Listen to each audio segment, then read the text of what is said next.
Thought I'd make a quick video to show you how to repair split or frayed wiring on what might be a hard to get switch. This one is the reverse switch from my gearbox, and the wires are about to snap off right at the end there. And yeah, I'm going to show you how to repair it. First thing you got to do is prise out this it's like a rubber potting, I don't know, compound they use on the back of it.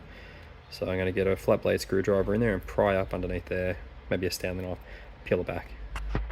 So you can see if you work your screwdriver around, you can prise this top off pretty easily, and that'll expose the wires in there. We'll pull out the old ones, we'll feed in some new ones, terminate a new plug on there, and save yourself 50 bucks. So at this point I swapped to a pick so I could scrape out some of the really tight stuff, and I've exposed solder, got a soldering iron on there, and heat it up, and I'll get these wires out, and then we'll clean up the rest of it before adding the new wires. So if you just grab your needle nose pliers onto the wire while you're heating up the pad with your soldering iron, you will be able to break it, and it'll come away. Already pulled out the first one, the one that was actually broken. This one here, and just pull it out. Now, if that was the only problem with it, you could then just chop these down, feed them back through, and then resolder them. Use your existing connector. I'm actually going to replace these wires because they're stuffed, and put a new connector on there.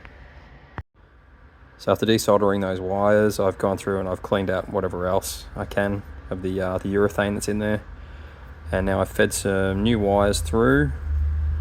Make sure it's thick enough that it creates a nice tight fit on the little rubber grommet there, so you still have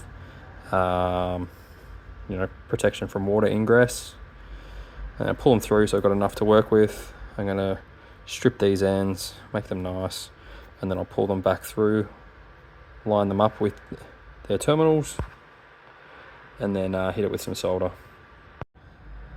So that's my new wires soldered on.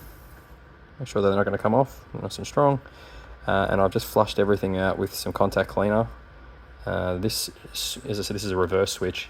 So the other side of this switch is submerged in oil all its life, and you don't want any oil contamination on this side when we pour in the silicone to waterproof this thing, which is what I'm going to do now.